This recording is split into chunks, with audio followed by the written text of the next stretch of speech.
Watch Biden snap at a CNN reporter in just a moment on this international tour that continues to deliver the cringe and the chaos, and I guess a little side of anger as well from Biden. But before we get to that, and before we get to what President Biden got for Putin as a gift and what Putin got for Biden, wait to hear this. We have so much to roll through, but let's start with this. The awkward sit down that started it all before he screamed at a reporter. Biden and Putin sitting down together. Nobody's going to look at each other here. Barely any eye contact. Biden's got his note cards. And this led to what many in the media and the press viewed as an unproductive meeting between Biden and Putin. And he really kind of hinged all of his efforts on this meeting in particular. Like things were going to be different. This was going to be a reset, which is what all presidents say. We're hitting the reset button. It never happens. And they never get anything in edgewise with Putin. Certainly they don't get any admissions. Caitlin Collins, she's the chief White House correspondent for CNN. She's the one that Biden yells at. Imagine this. He's had it with CNN reporters who many of them just carry water for the president, but he's mad at her. And watch his actions, watch his body language, watch it all. Why are you so confident he'll change his behavior, Mr. President? Yeah, I'm not confident changing behavior. What the hell? What do you do all the time? So when did I say I was confident? You said in the next 6 months. What I said was, let's get it straight. I said what will change their behavior is if the rest of the world reacts to them and it diminishes their standing in the world. I'm not confident of anything. I'm just stating the fact. But given his past behavior has not changed, and in that press conference after sitting down with you for several hours, he denied any involvement in cyber attacks. He downplayed human rights abuses. He even refused to say Alexei Navalny's name. So how does that account to a constructive meeting? Wait for it. Watch this part. If you don't understand that, you're in the wrong business. It's a summit with China. If you don't understand that, you're in the wrong business. He says, not only to a reporter from CNN, but to a female reporter from CNN, which, you know, playing into all that Biden likes to talk about, equality and yada, yada, yada, not a good look for the president. Here's what she was responding to. After this meeting, again, that critics are saying did not go well. It did not look like Biden got any real power in this back and forth. Biden said, I'm not sitting here saying because the president and I agreed we would do these things that all of a sudden it's going to work. I'm not saying that. What I am saying is I think there's a genuine prospect to significantly improve the relations between the two countries without giving up anything on principles and values. So she said, well, why do you think that's the case? Then you had CNN. Again, this is CNN. They are starting to fire shots back at the president after their reporter was yelled at. Watch this coverage. Before getting on a plane, as you know, all of the really images and the narrative from this summit is set. He wanted to take that off the table. But we have seen President Biden do that frequently. What we've not seen him do is answer questions like that without his aides screaming at him to stop. I have never seen a president, covering the last 4 of them, who is so protected by his aides in terms of often not wanting him to answer some questions. Who is in charge here? Again, this is, we heard even one more after the video I did yesterday, one more occasion of President Biden going, oh, I'm going to get in trouble. I'm going to get in trouble. And as I was saying to some of you in the comments, hey, even if he's just joking around and this is a bit he keeps going to, it's a bad look. Stop doing it. It looks like you're not in control. And yet Biden continues to, and these aides are kind of leading him around. Before we get to what Biden gifted Putin and what Putin gifted Biden back in return, which is maybe why Biden was mad to begin with, take a second, please, and follow this page for videos just like this every single day. Facebook.com/The News Junkie. Hit the follow button or subscribe over on YouTube.com/The News Junkie. Over to Biden's apology. Another reporter backs this CNN reporter and says, hey, she was asking a fair question. The reporter asks it again, and Biden leans in even further before finally apologizing. What concrete evidence do you have from these 3+ hours that suggests that any movement has been made?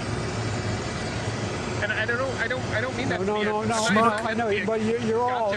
Look, to be a good reporter, you got to be negative. You got to have a negative view of life. Okay, it seems to me. To be a good reporter, you have to be negative. You have to have a negative view of life, which, while true, is probably not how the president should be interacting with the press. A press that really has fawned over him, and most of these people voted for Biden. He's still not happy with the coverage. So he's saying you got to be negative to be a reporter. Where you never ask a positive question. Why, in fact, having agreement, we'll find out. We have an agreement to work on a major arms control agreement. I started working on arms control agreements back all the way during the Cold War. If we could do one in the Cold War, why couldn't we do one now? We'll see. We will see whether or not it happens. But the thing that always amazed me about the questions, and I apologize for having been short on this before. If you were in my position, would you say, well, I don't think, man, anything's going to happen. It's going to be really rough. I think it's going to really be bad. You guarantee nothing happens. You guarantee nothing happens. So there's a value far, to... there's a value to being realistic and put on optimistic front. How rich that he says, where are all the positive questions? First of all, you get all the positive questions. There's people who, like the correspondent for PBS and other correspondents, who almost always lavish the president with praise in their questions. And second of all, it's the job of the press corps to be critical of the president and the commander-in-chief. This is what their job is. Also, this wasn't a really big apology, at least so far. Mystic face. Look, you all said the same thing about the, what was going to happen when we had the first meeting of the seven. Oh, Biden, they're not going to buy Biden stuff. They're really not really. Any of you find that? Did that happen? Any of it? Man, a little bit, just a little sliver of it. When I went to meet with NATO, oh boy, they're not going to be happy. They're all going to be against Biden. Somebody get his AIDS. AIDS. They're not going to want that. Did you hear a single solitary syllable? Oh boy, this guy's so strange. And so that wasn't much of an apology to Caitlin Collins, but I guess she's forgiven the president anyhow. And some of these journalists are really going above and beyond. Watch this. Edward Isaac Devore. Biden both has a very respectful, inviting attitude toward the press. Yeah, we saw that. A sense that politicians and reporters are both in similar lives, and a habit of snapping at reporters when he feels particularly annoyed at a question. The latter hasn't been seen much in his time as president. Well, he hasn't done that many press conferences. The annoyance when it comes tends to stem from being challenged by a question, sometimes in ways Biden sincerely believes to be unfair, though also sometimes when he feels the question is picking at something he himself is uncomfortable with. But the overall respect Biden feels towards reporters grows out of all his years in the Senate and as VP. When reporters were often some of the only people who paid attention to him, he means it. He means it when he says he thinks most reporters are some of the smartest people around. He means it. He loves us. Daddy loves us so much. He may spank us sometimes, but he sure does love us. I promise. So before anybody gets to it and they go, well, Trump said the media was the enemy of the state and said all these other things. Okay, fine. Let's grade by what we're seeing right now. And certainly Biden has got some really positive coverage from media outlets. There's almost no arguing that. And when anything doesn't seem to go his way, there's a snap, there's a lash out at reporters just like this. And it looks like CNN, at least if you continue with their reaction that was going on in that clip I just played for you, if they continue to act like that, they're finally reacting here in a way that is negative toward the president when he behaves like that. Here it is, the gifts given back and forth. Maybe this is why Biden was mad. Biden gifts Putin a pair of custom sunglasses and a crystal bison.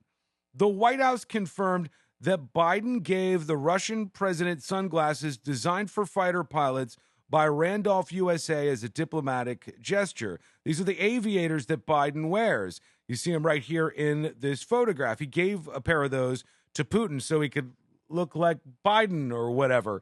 And he also gave him an American bison sculpture by Steuben Glass of New York.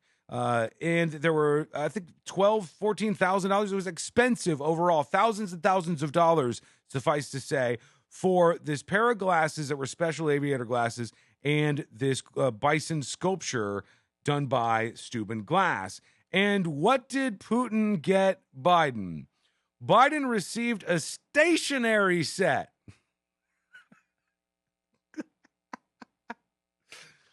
He got a stationary set decorated in the traditional Russian painting style of kokloma.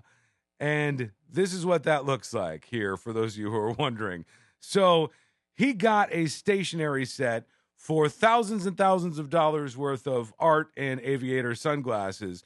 He also got ripped off a little bit during the G7. He gifted British Prime Minister Boris Johnson a custom-made bicycle. Belenky Cycle Works told the Washington Post the State Department paid $1,800 for the bicycle, which normally costs $6,000. They got a sweet deal.